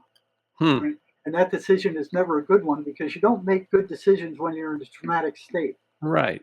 Okay. So here you are with a decision that seemed functional at the time, but wasn't really because it was made while you were in a traumatic state. And you're stuck with this bad feeling that just stays there forever. So that's non-functional. It interferes with your survival. When you're feeling bad, you're depressed, and you're traumatized, it doesn't work real well. Right. So your ego shows up and says, okay, let me handle this. It takes it and it throws it into your subconscious mind, out of your conscious reach, and locks it down. So it's trapped there, can't get out, with all the negative energy that's involved with it. Okay. Now, that stuff isn't dead, it's alive.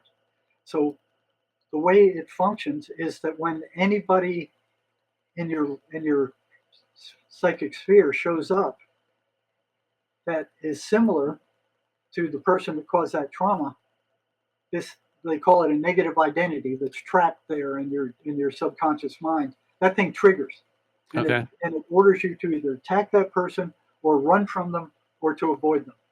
And every time it triggers, that negative identity gets stronger and stronger and stronger until it starts taking over the person, and the person isn't even aware of it. Right? So it's like the person you hate just keeps showing up, where no matter where you go. Yeah. That and what the ego is telling you, it's them out there. It's that guy out there. You can see him. He's the one causing the problems. Right. No, it's this negative identity that's trapped in your subconscious. It's like a landmine. Right. It goes off when one of these guys show up. It tears up all kinds of relationships. It causes problems with bosses. It causes problems, interpersonal problems all over the place. Right. What we call a negative identity. The person isn't aware it's there, but it's active, and it's controlling what they say, what they don't say, what they do, what they don't do, how they feel, their attitude. It's controlling all that stuff, so they're not even aware of it. Okay? The other thing that it does is when you get into a jam and you've been into a trouble with this particular thing before, and you swear to yourself, I'm never going to get in that trouble again. That's never going to happen to me again. 6 months later, you're right back there again. You go, how in the hell did I get back here? How did that happen? You know. Yeah. And I remember it happened to me, and I'm going, well, it's got to be a series of decisions that got me back here that I wasn't aware of. Mm-hmm. You know, that's exactly what it is. So it's that negative identity there. So there's two kinds of identities. There's positive identity, there's negative identities. So you got a positive identity as a podcaster. You got a positive identity as a car driver. Remember when you first started driving a car and you're like real nervous and you're paying attention to everything and you're afraid to take your attention off it? Now you get in the car and you're thinking about something else and the car virtually drives itself. So your car driver identity takes over, and it's driving the car until something happens where it requires your full attention, and then you come back to driving the car again. Mm-hmm. But otherwise, it's like subconscious. Well, that's the same thing with these negative identities. They're like mind viruses. Yeah. They're very similar to a computer virus operating in the background, but you're not aware of it. And they're messing up your life. Okay. Yeah. But they are energy. Okay. So this is a energetic psychotherapy. So your thoughts are energy, and your mind is energy, your feelings are energy, your spirit is energy. You're an energetic being. Right. If that energy left you, you'd be a corpse. Right. You know? So here's psychiatry going, oh, we got the answer to everything. It's these drugs. Pour them on your brain. You'll feel better. No. They have no cure for anything. Psychiatry has no cure for any mental illness. They have no test for any mental illness. Well, since you're being so candid, Jerry, I'm assuming that you're not working in that industry anymore. Oh, I am. I picked it up 3 years ago, and it's working better than anything I've ever seen. So basically what it does is, if you get a car battery, it's a brand new car battery, you charge it up full and then you drain it down to nothing, so no electricity in it. Yeah. Dead, and it stays dead. You can't recharge it again. Yeah. So what the Mace energy method does is it goes in there, it finds where that negative identity is buried, it identifies it and the components of it, right. and then it turns it into a picture, okay, and attaches that negative energy to that picture. Okay. And then it sets up a structure between that picture and your spirit. Since negative energy flows to positive energy, it sets up a psychological structure where that energy flows from that negative identity to the spirit, and the spirit transmutes it into positive energy. It doesn't destroy it, it changes it. Yeah. I understand. So that negative charge from the trauma vanishes inside of an hour. It's gone. So here's people that I've worked with that are 75, 80 years old, that something happened to them when they were 4 or 5 years old, something bad, and they determined that they're worthless. They're not a good person. Jerry, and they go through their entire life believing that they're not a good person. Well, yes, I know how that feels. So what I meant was, you're not working in a clinical setting with Like before when I first met you and I had that, and you were still working in the mental health industry, but now you're helping people independently. Right, because I found this works better than anything I've ever seen in my career. Oh, that's awesome. I got to read up on it. Well, John Mace wrote 2 books on it. It's called Energy Over Mind, okay, and Causism, because it gets to the cause of the mental illness. And how do you spell his last name? Mace, M-A-C-E. That's it? John Mace. John Mace. Yeah. Okay, I'll look for that. So within an hour, these major traumas are drained. So you ask them, okay, how do you feel? Imagine you're back in that trauma state again. How do you feel about it now? And they go, it's nothing. I can remember it, but there's no charge to it. Wow. And it happens in an hour. That's how fast it is. That's crazy. I mean, that's wonderful. It makes sense to me. It's almost magic. It's freaking magic. It sounds divinely inspired, a gift. Well, it is. Like I said, without that spiritual component, it doesn't work at all. Right. Because that's where it's coming from. Yes, yes.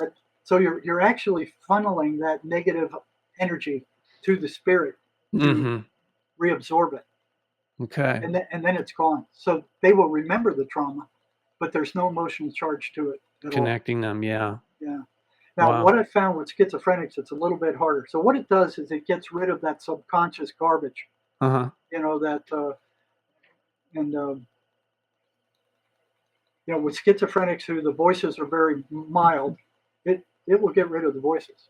If the voices are medium strength, it'll sometimes get rid of them, sometimes won't, but it does get rid of the trauma that they feed off of. Okay. And then with people that are very psychotic, the voices show up and they go, don't listen to this guy, he's crazy. Don't follow his directions. So a lot of times you can't work with them, but it is working for schizophrenics. And if it doesn't get rid of the voices, it gets rid of a lot of the trauma that they experienced. So the voices become less strong, they come less frequently. And if we keep working with it, we can actually get rid of some of them. Right? I've never seen anything work as well as this. That's awesome. Especially for like OCD people, people that are traumatized, PTSD. Yeah. I mean, so the people who came up with this, they took it to. It was John Mace he lived in Australia. They took it to the University of Australia. They demonstrated to them how well it worked. And they said, "Well, we'll take it if you turn over the patent to us." Mace went, "You? I'm not putting over. I'm not putting the. They have a patent on. So you got to sign all kinds of papers and stuff when you become a therapist." Then they took it to the Australian legislature, showed them how well it worked, and they just blew it off. Wow. So the psychiatric mafia doesn't want this getting out because it works. Yeah, it's like American Cancer Society.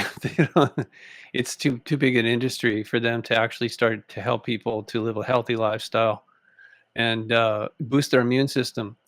Instead, they've been mandating that people erase their immune system and end up with myocarditis and turbo cancers and all that garbage. They don't make money by fixing people. They make money by treating symptoms, and that's all psychiatry does. They're treating symptoms. Yes. They're not curing anything. They don't want to cure, and the big pharma doesn't want to cure either. They're making billions of dollars with this scheme that they have now, that they're actually poisoning people. I call it the medical mafia. Yeah, I mean, psychiatric mafia. But it's just another branch of the same tree, right? These guys are such consummate liars. Yeah. They have the entire Western world believing that there's a biochemical imbalance causing all mental illness. Complete lie. Yeah. And here's a paragraph written about it. It said it was not until the late 1980s, after the release of the landmark antidepressant, that the idea, or antidepressant Prozac, that the idea of a chemical imbalance came into the psychiatric mainstream. Mm-hmm. As psychiatrist Peter Brigham in 1991 points out in his book Toxic Psychiatry, the drug company Eli Lilly advanced the chemical imbalance theory as a marketing scheme to sell their new drug Prozac. There was, of course, no demonstrable evidence showing that the depressed patients had any kind of chemical imbalance in their brain. Lilly knew it at the time and ran with it anyway. Before long, psychiatrists and psychiatric patients alike came to identify with the idea that mental disorders were caused by a chemical imbalance of the brain, and they're still advertising that today. I went and looked this morning. They're still advertising depression and schizophrenia as a chemical imbalance of the brain. It was disproved decades ago. Totally disproved. They're still pushing it. Wow. So they want it somewhere where people can't see it themselves. Okay. These patterns that I have there that you can get from my website, anybody working with schizophrenics can see these patterns for themselves. Right. The bottom line is, if schizophrenic voices are running patterns, they can't be hallucinations, which are random. Right, because it's a sign of intelligence to be able to structure things like that. Like pattern, So yeah, they're following a plan. Yep, they energetically train their victim. They get louder after sunset. They get louder when ignored. They foster self-destructive behavior. They foster isolation. They demand the attention of their victims. They maneuver for increased control over the victim all the time. So it's a constant push to control the victim more. So they can control the victim to increase their amount of loosh that they're producing. They gaslight. They lie. There was one guy who was psychotic, who was on heavy doses of meds. The voices told him that he had murdered somebody, but he was so confused he didn't know whether he did or not. Yeah. So every time he heard cop cars, the voices would tell him, "Hey, the cops are coming for him." If he heard a fire siren or cop siren or something, the voice would say, "They're coming for you. There they are. They're looking for you." So he was afraid to go tell the cops and said, "Hey, I think I murdered somebody," because he was afraid they'd throw him in the mental hospital. Well, of course. And then, on the other hand, if he didn't tell them, then every time he heard a siren, it would be like, "They're coming for you. You better go run and hide." So it was like a catch-22. They had this guy in. Wow. Perfect. So what happened? Did he tell the police or what happened? No, he just took his meds and shut up. Oh, okay. Well, I had that recurring dream more than once when I was a child, and I felt so guilty that I had murdered another child and buried him out in the field. Yeah, And that's what they do. It made no sense to me because I had no memory of it other than the dream. Mm-hmm. And I certainly couldn't comprehend why I would even have done that, because I didn't even know who it was. Anyway, obviously I didn't do that.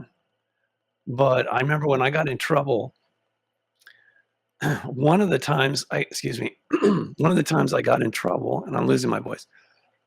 One of the times that I got in trouble with the law, and I was still a minor, my dad said to me, "Well, at least you didn't kill anybody." And I'm thinking, what? Did yeah, as far as you know, I mean, it's like and so I mean, I really had to stop and think about what he just said or why he just said that, because to me, if as a dad now, I would never say that to my kid, like, "Well, at least you didn't do that," because no.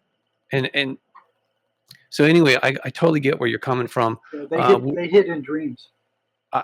Well, yeah, I know, because I remember when I first met you and how badly they were attacking me. Fortunately, I survived it, you survived it, or we're here now, and clearly they're still here too. Yeah, and you're speaking out like I've never seen you before. I mean, last time they were beating the crap out of you. Well, yeah, I mean, right, and that's why I had to withdraw, at least from working directly with you. Indirectly, I have been supporting your work and telling other people about it. I think that's how you met Sherry and other people, which is great. We're supposed to be helping each other, but ultimately, I think we're supposed to ask for divine intervention, and that's a component that I wasn't ready to integrate. Yeah, I think that's the bottom line. Now, with mace, it gets rid of the negative identity. Okay, so this is a body of negative energy. It's not a spirit. Yeah. It's not thinking. It's not aware that it's with the person. It's like a computer virus. Right. It has I understand no awareness that it's in the computer. Right. I would say 75% of what psychiatry does could be taken over by mace with a positive, permanent resolution. Okay. Well, I'm going to look for his books and see if I can find a link. I'll put them in the Substack page. Well, what we can do later on sometime is I'll run a mace session for you, so you can actually experience it for yourself. Oh, okay. You mean like record it or just personally do No, that? just personally do that. Okay. Yeah, because that might get a little bit ugly. No, it doesn't. Matter of fact, what's so interesting about this is since it's energetic, I Yeah. do not need to know what that trauma is. Oh, I see. Okay. And, Interesting. the only thing I'll need to know is how you felt about it Okay. and where it happened. That's Got it. I don't need to know anything about who did it, what happened, uh, any of the circumstances surrounding it. So that's great for people who were, sexually abused. They don't want to talk about that over and Of over and course over not. again. No. You know? So as It's long very as they embarrassing. know what it is, and there's a number of times where I'd finish up with somebody, they're feeling great, there's a big release, they can feel lighter, they feel more energy, and Yeah. I have no idea what happened to them. I don't need to know. It works anyway. Right. As long as they know As long what as they know. they're So they, processing, yes, they have to hold it in mind. They have to process it. and then release it. Yeah, I I can walk them understand. through how to process it, how Yeah. to set up those structures that they need to do to get rid of it, but they have to do the processing. Yeah. Wow. So we're coming up almost on 2 hours here, and I told you I'm just starting off with this software. Hopefully this file's not so big I can't upload it. So I think we're gonna have to wrap it up here, but I do appreciate your time and your talent and your dedication, Jerry, over all the years that I've known you. And obviously even before that, you were working on this problem, and I'm so glad that you're getting some results now. Well, Better than a rubber band. the rubber band would just temporarily shut them up so I Yeah, could that answer was some so clever. questions. You got to admit though, that was clever, and also what was it, Psalm 23? I think you Oh, told me they hate they Psalm hate 23. They hate the 23rd Psalm. 23rd I've Psalm. had patients tell me that when they repeat the 23rd Psalm, the voices react like worms thrown on a hot frying pan. Yeah. What does that tell you? What does that tell you when they go to church and the voices kick up? They're Yes. anti-religious. What kind of hallucination would be anti-religious? Yeah. Right. I totally get it.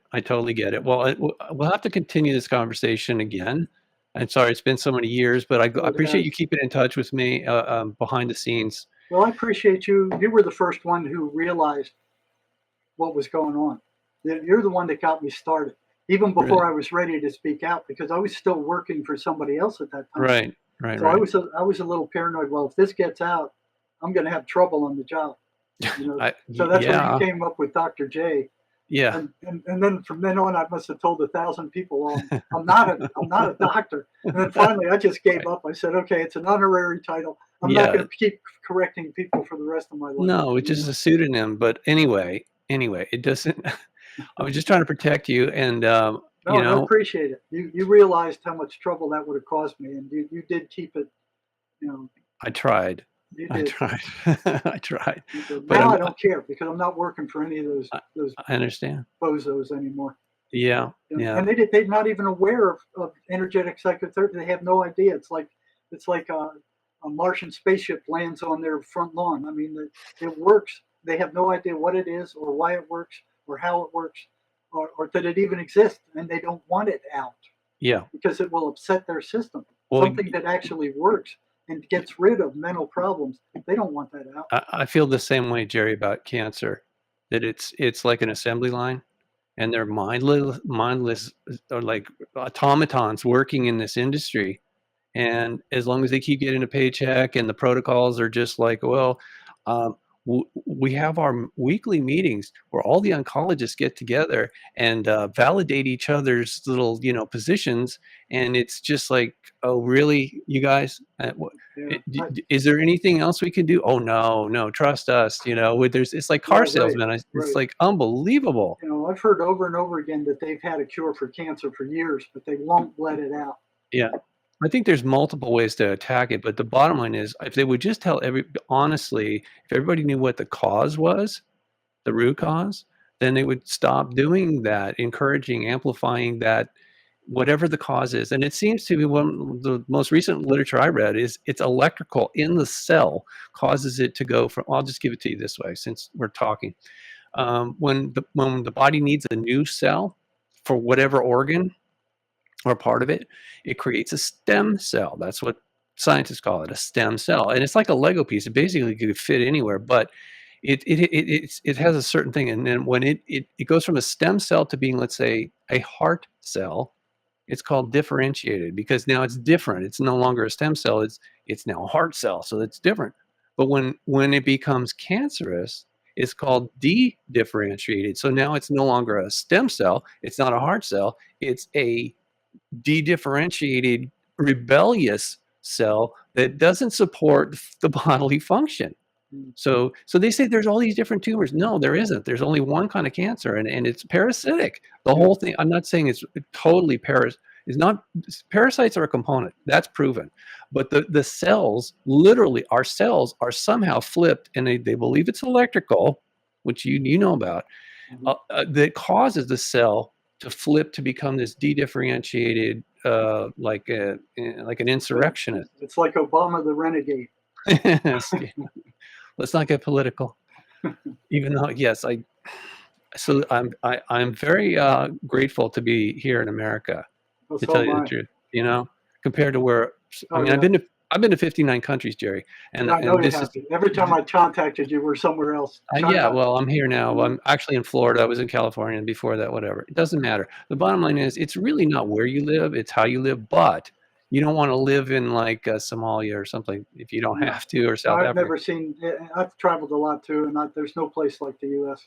Yeah, it is quite extraordinary. We're blessed, and hopefully we not just take advantage of it, but honor the fact that God gave us a chance to actually be free on a prison planet. And again, it goes back to the war in heaven. And I don't want to get into that discussion with you right now, but I've learned a lot about that as well. So, and we're all basically casualties in that regard. And ultimately, the reason I keep bringing it up is because I think that's where these unclean demonic spirits are coming from. They're leftovers from that the conflict that's still raging. Yeah, well, yes, and others, but yes, basically the Nephilim who lost their physical bodies still have a spirit that's imprisoned here on this planet. Yeah, so people need to understand that it's not just schizophrenics that hear these voices. Right. We all do. Yes. They come barging in there with this obsessive, intrusive thought that didn't come from you. Right. It's like when you're driving a car and you go, I wonder what it'd be like to turn into oncoming traffic, or you're standing on the edge of a bridge and you go, I wonder what it would like to jump. Yeah. Kind of stuff. Yeah. So they're hitting us all the time.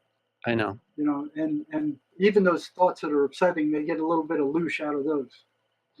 Well, my understanding is that's why we need to pray for protection, not only for ourselves, but for others every day, because it only lasts for 24 hours. And I still not sure why that is, but so it may seem a little bit monotonous or repetitive, but that's what I've been doing ever since I went through this crash course and came out intact, actually more intact than I've ever been in my life.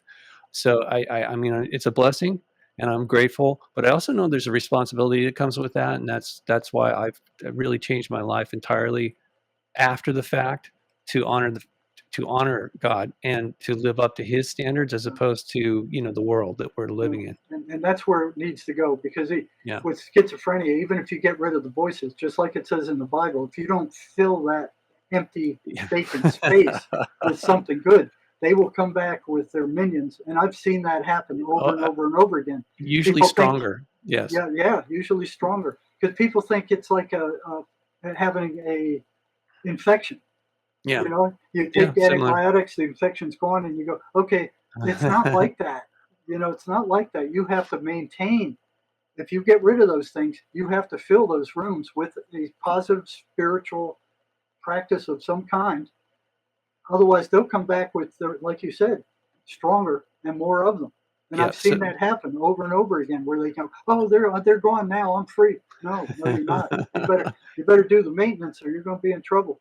Yeah. So my pastor said recently, you're either filled with the Holy Spirit or you're filled with unholy spirits. And I'm like, okay, that makes way too much sense what you just said right there. It's, it sounds so simple, but man, that's really profound. So obviously I want to be filled with the Holy Spirit. And I am now. Before I wasn't. It was just kind of touching me and giving me guidance, because That God wants all of us. We're all basically the prodigal son. Those who haven't already accepted Him and come back home into His kingdom, we're still, those people are still prodigal sons. But he wants us to all come home. And so that's why, you and I and others, we do this kind of discussion and research and reporting, is because we're trying to help God to help us essentially get past all of this nonsense. Eventually it's going to happen. A major change in you since the last time I talked to you. I mean, last time you couldn't even get this far. Yeah, I know. I know. You just couldn't get this far. Now we're talking about all kinds of stuff today that you couldn't have talked about the last time I met with you. Yeah, well, thank God for God is all I know how to say. So you've come a long way. Well, we both have. I mean, you have a protocol now that actually works, and you're helping people. And I've had a lot of people ask me, they say I have, voices or attachments or whatever, and I didn't really know how to help them or who to refer them to. So I'll definitely help. I'll send more people to you, and as well as my pastor, I've been telling people, if you want to go down that path, I know it works. It worked for me and my wife. It's not easy, but it works. So anyway, I do appreciate you, Jerry, and I'll send you a copy of this show when I post it tonight. Send me the downloadable version. I just the regular, regular version doesn't work. I need the downloadable one. Okay. All right, I'll do that on a file share. Right. And yeah, you guys, any of you guys out listening out there, you can go to jerrymarzinsky.com. There's hundreds of videos there on this topic. You go to articles, you'll see these patterns there, especially those of you who are working with schizophrenics and mental health. You'll see these for yourself. And if the voices are running patterns, like I said, they cannot be hallucinations, and this flies right in the face of the psychiatric mafia. Wow. All right. Thanks again, Jerry. It's great seeing you. Take care. Good to be with you again. This is like old home week. Yeah. All right. Be well. I'll see you later. Right. Take care. Bye-bye. Bye.